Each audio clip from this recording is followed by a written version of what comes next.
Assalamualaikum warahmatullahi wabarakatuh. Waalaikumsalam warahmatullahi wabarakatuh.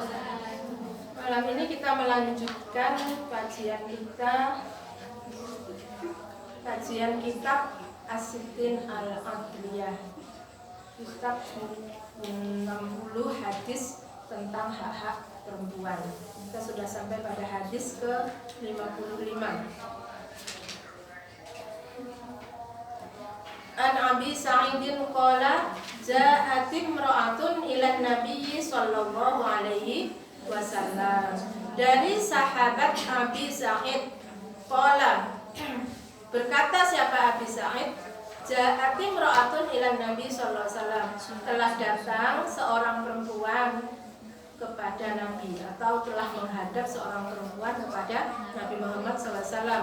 Wa nahnu indahu, dan kami semua, kami ada beberapa sahabat juga yang menyaksikan, tidak hanya Abi Sa'id. Wa nahnu indahu, dan kami semua ada di sisinya Nabi. Faqalat, dan berkata siapa? Imra'atun, ya Rasulullah, wahai Rasulullah, inna zawji Safwan ibnal Mu'attal yadribuni, sesungguhnya suami saya Safwan bin Mu'attal yadribuni idza shallaitu, suami saya itu yadribuni, memukul saya ketika saya sedang sholat.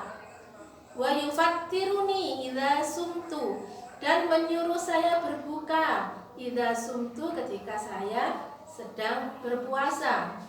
Wala yusolli sholatal fajri hatta tatlu'a syamsu, dan dia itu loh Nabi, kalau sholat subuh itu loh, itu sampai terbit matahari baru sholat. Hatta tatlu'a syamsu, hatta matahari. Dia mengadukan tentang perilaku suaminya.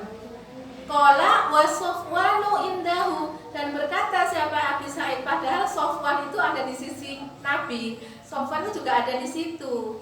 Nah, dia tuh berani menceritakan, mengadukan tentang suaminya, karena suaminya ada di hadapannya. Itu loh keberanian, maksudnya pada zaman dahulu pun perempuan sudah punya keberanian untuk mengadukan hal-hal yang tidak nyaman, membuatnya tidak nyaman. Ya, coba kita lihat apa jawaban dari Nabi. Qala fasa'alahu amma.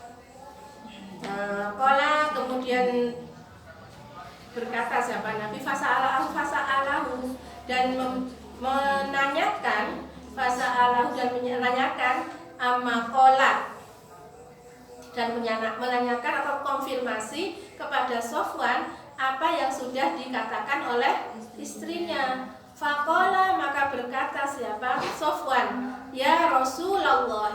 Safwan kemudian menjelaskan, wahai Rasulullah, amma qauluha yadribuni idza shallaitu, adapun pengaduan dia yang mengatakan bahwa saya memukulnya ketika dia sholat, fa innaha taqra'u bi surataini wa qad nahaituha, dia itu kalau sholat itu sampai baca suratnya itu loh, sampai baca 2 surat yang panjang-panjang, padahal saya sudah melarangnya. Sholatnya itu terlalu lama. Jadi maksudnya kalau sholatnya terlalu lama, kalau membuat pasangannya juga menunggu, itu juga tidak nyaman kan suaminya. Terus qala lagi, faqala, dan berkata lagi, laukanat suratan wahidatan lakafatin nasu, padahal dengan satu surat saja yang pendek itu sudah cukup bagi yang ketika sholat itu sudah cukup, tapi kenapa dia harus membaca 2 surat panjang-panjang lagi? Nah, dan Safwan itu menunggunya lama. Ini dalam kasus sholat sunnah ya, karena dia kan tidak berjamaah. Jadi suaminya itu nunggu dia sholat sunat itu loh, suwe banget apalagi sejak keburu tidur aja kan dipukul. Maksudnya kan dipukul paling di apa ya, kayak cuma digeprek gitu loh, diingatkan. Wa amma qauluha yufattiruni fa innaha tantaliku fatasumu wa ana rajulun syabun fala asbiru. Dan adapun perkataannya yang mengatakan bahwa saya menyuruhnya berbuka karena dia itu selalu berpuasa. Mereka dia selalu berpuasa. Padahal wa ana rajulun syabun padahal saya ini kan masih muda gitu loh. Suaminya ini loh masih muda, kok istrinya tuh puasa terus gitu. Fala isbiru, maka saya tidak sabar. Nah, suaminya masih muda, bisa jadi masih pengantin baru ini. Masih pengantin baru, istrinya puasa terus. Puasanya puasa sunnah ya, bukan puasa wajib. Kalau puasa wajib tidak mungkin dipermasalahkan. Jadi ini yang dipermasalahkan adalah sholat sunnah dan puasa sunnah. Mantenannya kok istrinya puasa terus, suaminya nunggu sampai mulai pagi sampai sore nunggu buka-buka, ya gak sabar, aja disuruh berbuka. Faqala Rasulullah SAW, maka bersabda siapa Rasulullah SAW, yauma idzin la tasumu imra'atun illa biidzni zaujiha. Makanya dalam konteks inilah kemudian Nabi mengatakan la tasumu imra'atun illa biidzni zaujiha. Janganlah istri-istri itu berpuasa kecuali dengan izin suaminya. Wa amma qauluha inni la usolli hatta tatlu asy-syamsu, dan adapun perkataannya yang mengatakan bahwa saya itu sholat subuhnya itu ketika matahari terbit, fa inna bahwa sesungguhnya saya ahlu baitin qad urifa lana dzaka la nakadu nastaiqidu hatta tatlu asy-syamsu. Qala fa idza staiqatta fa sholli, rawahu Abu Daud. Dan tentang perkataannya yang mengatakan bahwa saya itu sholat subuhnya itu sampai matahari terbit, itu masih menjadi kebiasaan saya ketika saya bersama keluarga saya. Jadi Nabi juga memahami bahwa dalam keluarganya Sofwan itu terbiasa memang bangunnya lanakan nastaiqidu hatta tatlu asy-syamsi. Kami itu terbiasa bangun ketika matahari terbit. Qala, apa yang dikatakan Nabi? Qala, maka bersabda siapa Nabi? Fa idza staiqatta fa shallamat. Kalau begitu, kalau engkau sudah bisa bangun, begitu kamu bangun, fa sholli, maka hendaklah kamu langsung sholat. Rawahu Abu Daud. Ini karena Nabi itu memang bijaksana, karena memang kebiasaan dalam keluarganya itu masih begitu. Nabi kan juga tidak bisa langsung kerasa kamu tidak boleh begitu. Kalau begitu kamu tidak usah sholat saja. Enggak, tapi tetap bilang, kalau memang kamu masih belum terbiasa melakukan sholat subuh di pagi hari, ya pas bangun kamu bisa bangun itu langsung sholat. Dan itu yang ternyata setelah dikonfirmasi kejadiannya begitu. Jadi tidak tanpa alasan kemudian ketika ada seorang laki-laki yang memukul istrinya ketika sholat, menyuruh istrinya buka, karena memang kondisinya harusnya ketika hadis ini ingin menjelaskan bahwa dalam kehidupan suami istri, ketika kita sudah menikah, apa yang harus kita lakukan tuh harus sepengetahuan suami dan harus melihat kondisi sekitar kita. Udah tahu ditungguin suaminya loh, sholatnya sampai 16 rakaat, makanya panjang-panjang lagi 12 rakaat, sampai sholat tahajudnya sampai 12 rakaat, atau sholat sunnahnya 4 rakaat tapi dan kemudian baca suratnya panjang-panjang, kan tidak betul. Udah tahu pengantin baru kok puasa terus, jadi tidak melihat sikon. Jadi kita tetap harus melihat situasi dan kondisi, dan juga melihat keberadaan pasangan kita. Apakah pasangan kita membutuhkan kita, apakah kita nyaman. Makanya di dalam konteks ini, ketika kita berpuasa sunnah itu harus izin pada suaminya. Sebenarnya bukan izin ya, harus mengasih tahu pada suaminya bahwa besok saya puasa. Kalau memang menginginkan saya ya malam ini, jangan besok pagi gitu maksudnya. Nah, jadi kan biar siap-siap, jadi tidak tiba-tiba moro-moro puasa padahal suaminya menginginkannya kok dia puasa. Itu kan makanya jadi harus sepengetahuan pasangannya. Demikian juga seorang suami. Jadi tidak hanya istri yang harus izin, tapi suami pun harus izin. Ini coba kok hadis setelahnya nih. An Umar bin Khattab qala naha Rasulullah sallallahu alaihi wasallam ayyu zala anil hurrati illa biidniha. Dari sahabat Umar bin Khattab, qala naha Rasulullah SAW, Nabi Muhammad Rasulullah SAW melarang an yu'zala, melarang seseorang untuk melakukan praktek azl. Ini praktek azl, kan pernah dengar nggak praktek azl? Praktek azl anil hurati, terhadap perempuan merdeka atau terhadap istri, ya, terhadap istrinya yang itu adalah perempuan merdeka, illa biidniha, kecuali dengan izin istrinya. Jadi tidak hanya ketika kita sudah mempunyai hubungan, ketika kita sudah hidup dalam sebuah pasangan keluarga atau suami istri, itu izin dari salah satu pihak itu harus kita lakukan agar sama-sama mengetahui dan ada keterbukaan, ada komunikasi. Kalau tadi menceritakan bahwa istri ketika mau puasa harus izin pada suaminya, begitu sebaliknya juga banyak aktivitas yang lain yang juga harus izin istrinya, termasuk ini azl itu adalah melakukan hubungan suami istri tapi belum selesai, suaminya itu memberhentikan, menyelesaikan hubungan itu tidak boleh, karena harus izin dulu pada istrinya kalau mau selesai. Saya mau selesai, kamu sudah belum? Jadi tidak boleh kita hanya mementingkan kesenangan kita sendiri. Jadi harus mempertimbangkan kesenangan pasangan kita. Begitu juga dalam konteks puasa tadi. Kalau puasa tadi kan kita hanya maunya kita kita menabung pahala untuk kita sendiri, tetapi kita mengabaikan suami kita. Hadis ke-57, ini tinggal 4 hadis lagi. Anil Miswar bin Romah qala sami'tu Rasulullah sallallahu alaihi wasallam yaqulu wa huwa 'alal mimbari.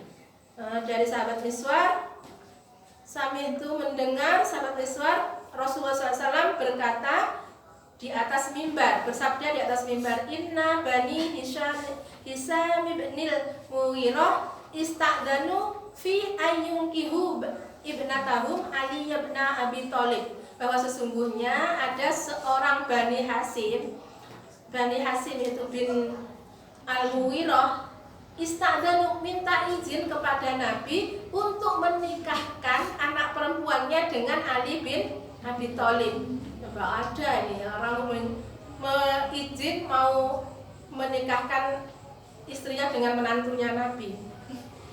Fala adanu, saya tidak mengizinkan. Nabi dengan tegas mengatakan, fala adanu, saya tidak mengizinkan. Sumala adanu, saya tidak mengizinkan. Pokoknya sumala adanu, saya tidak mengizinkan, sampai 3 kali. Itu Nabi tidak mengizinkan Abi Thalib melakukan, Ali bin Abi Thalib melakukan poligami. Illa ayyuri dabnu Abi Thalib ayyutal liqabnati, kecuali kalau memang Ali bin Abi Thalib mau menikahi anak perempuan Ibnu Mughirah itu, Abi Thalib harus menceraikan anak saya dulu, menceraikan putri saya. Wayang kiha ibnatahum, baru kemudian menikah dengan anaknya Bani Hisham. Bani Hisham itu baru boleh menikah kalau sudah menceraikan Fatimah. Fa innama hiya bad'atun minni, karena sesungguhnya Aisyah itu bad'atun minni adalah bagian dari diri saya. Yuri buni ma'arabaha, sesuatu yang membuat hatinya sakit, maka itu ma'arabaha akan menyakiti hati saya. Wa yu'dini ma'adaha, dan akan menyakiti saya, ma'adaha, siapa yang menyakiti dia. Jadi sama kalau rawahul Bukhari, jadi yang membuat hatinya tidak nyaman ya. Siapa yang membuat hatinya Siti Fatimah itu tidak nyaman atau menyakiti hatinya, berarti sama dengan menyakiti Nabi Muhammad SAW. Di sini jelas lah. Jadi kan selama ini yang digembor-gemborkan itu adalah poligami itu sunnahnya Nabi, mengikuti sunnah Nabi. Padahal ada hadis yang itu Nabi dengan tegas mengatakan bahwa dia itu melarang poligami. Poligaminya siapa? Poligaminya Ali bin Abi Thalib karena menyakiti putrinya. Jadi sebenarnya poligami yang kemudian menyakiti istrinya itu sangat tidak diperbolehkan, tidak diizinkan oleh Nabi. Jadi tidak benar kalau Nabi hanya ketika poligami itu yang mengikuti sunnah Nabi. Jadi monogami pun mengikuti sunnah Nabi sebagaimana Nabi meminta agar Ali bin Abi Thalib melakukan monogami, tidak poligami. Kalau mau nikah lagi, Nabi bahkan meminta agar menceraikan Siti Fatimah. Berarti Nabi di sini benar-benar mengedepankan prinsip monogami. Jadi monogami pun adalah sunnah Nabi, tidak hanya poligami yang sunnah Nabi. Jadi kalau kita semua milih monogami, itu juga termasuk mengikuti sunnah Nabi. Anil Aswad ni Yazid qala sa'altu Aisyah maka Nabi sallallahu alaihi wasallam yasna'u fi baitihi qalat kana yakunu fi mihnati ahlihi ta'ni hikmata ahlihi fa idza hadratis sholatu qama ila sholati. Anil Aswad bin Yazid, ini dari sahabat Aswad bin Yazid qala, berkata sahabat Aswad, sa'altu Aisyah, saya pernah bertanya kepada Aisyah, maka Nabi sallallahu alaihi wasallam, apa yang dilakukan Nabi ketika di rumahnya. Jadi ketika Nabi di rumah itu apa sih yang dilakukan? Dia pengen tahu. Qalat kana yakunu fi minati alihi. Kalau di rumah ya dia juga melayani keluarganya.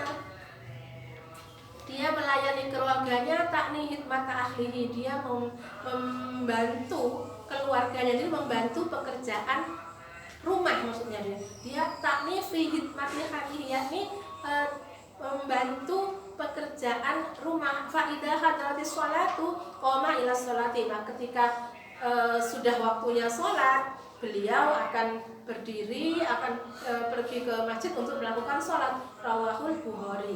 Ini hadis ini menyampaikan bahwa Nabi ketika di rumah itu juga membantu istrinya, juga mengerjakan pekerjaan rumah untuk meringankan pekerjaan istrinya. Jadi pada zaman Nabi pun, Nabi yang begitu agung itu tidak malu melakukan pekerjaan rumah. Jadi kalau sekarang ada laki-laki yang mau mengerjakan pekerjaan rumah, itu juga mengikuti sunnah Nabi. Jadi jangan dianggap remeh. Kok ada laki-laki mau nyuci piring, laki-laki mau nyuci baju. Justru beliau itu meneladani apa yang dilakukan Nabi ketika di rumahnya. Jadi bukan sesuatu yang tabu ketika laki-laki itu harus mencuci ataupun masak atau membersihkan rumah. Justru itu adalah suami-suami pilihan yang harus kalian pilih, karena berarti beliau itu sangat tahu bagaimana meringankan beban istrinya, dan itulah suami yang mau berbagi dalam semua hal. Jadi dia tidak mentang-mentang ketika jadi seorang suami, pokoknya kalau di rumah ongkang-ongkang.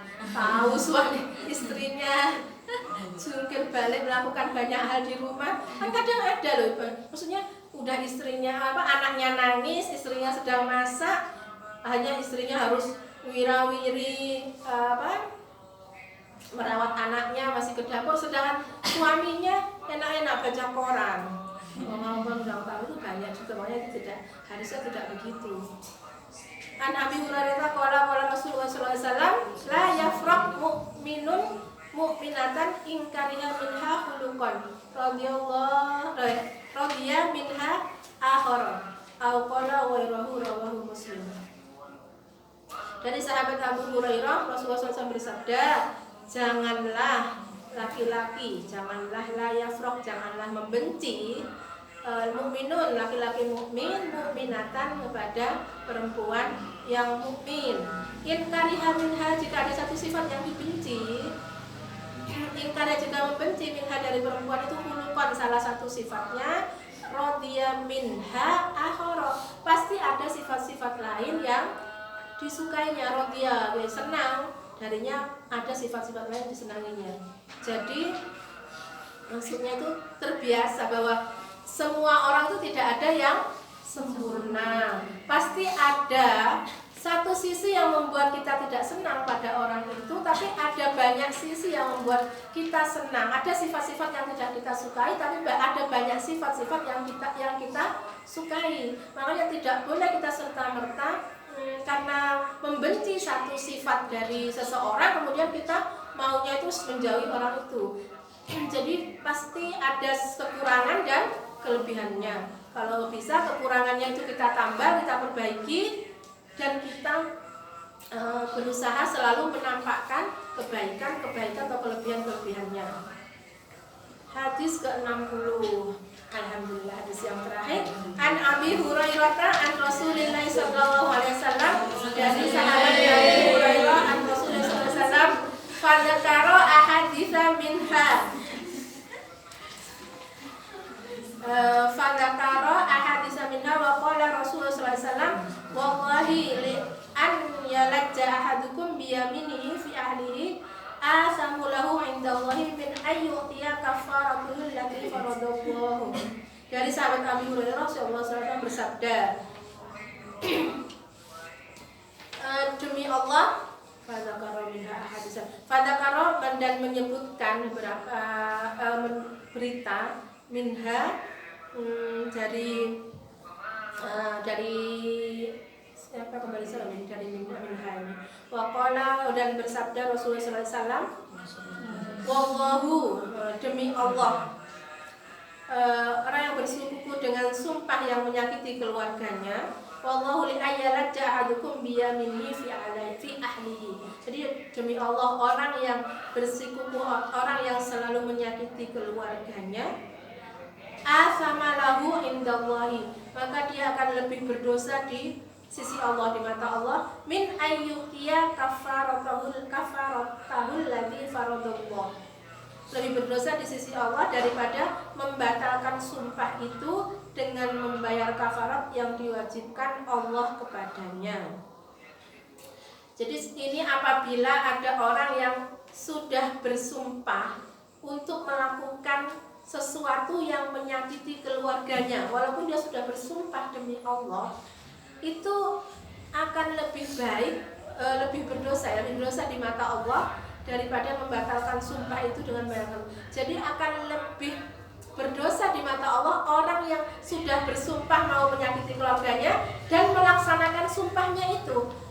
Walaupun dia sudah bersumpah akan melaksanakan itu dan dia melaksanakan itu justru berdosa, karena sumpahnya itu sumpah untuk menyakiti. Kan biasanya kalau kita sudah bersumpah dengan nama Allah, kalau kita tidak melaksanakan sumpah itu kan kita harus membayar kafarat. Nah, kalau kita bersumpahnya adalah untuk menyakiti keluarga kita, justru kalau sumpah itu kita laksanakan, kita akan lebih berdosa daripada kita membatalkan atau tidak melaksanakan sumpah itu. Jadi sumpah walaupun dengan menggunakan nama Allah, kalau sumpah itu untuk melakukan kejelekan, untuk melakukan keburukan, itu kalau dilaksanakan justru berdosa di sisi Allah, lebih berdosa daripada orang yang tidak melaksanakan sumpah. Karena sumpah itu sumpah yang jelek tidak wajib dilaksanakan, harus dibatalkan. Alhamdulillah, malam ini kita sudah menyelesaikan kajian kitab As-Sittin Al-Adliyah, 60 kitab tentang 60 hadis yang berbicara tentang hak-hak perempuan dalam Islam. Mudah-mudahan kajian kita terhadap kitab As-Sittin Al-Adliyah selama Ramadan ini benar-benar menambah pengetahuan kita dan bermanfaat buat kehidupan kita, baik untuk diri kita sendiri maupun untuk umat. Jadi mudah-mudahan dengan kajian kitab ini kalian juga bisa memberikan penjelasan-penjelasan atau bisa mensosialisasikan tentang isi hadis-hadis ini yang begitu menghormati perempuan dan juga memberikan hak-hak perempuan dan juga memberikan wawasan tentang bagaimana kehidupan suami istri itu harus dijalani sama rasa dan sama rata. Sama rasa, sama-sama saling merasakan kenyamanan, sama-sama merasakan kebahagiaan, dan sama-sama merasakan ketenangan dalam kehidupan rumah tangga karena adanya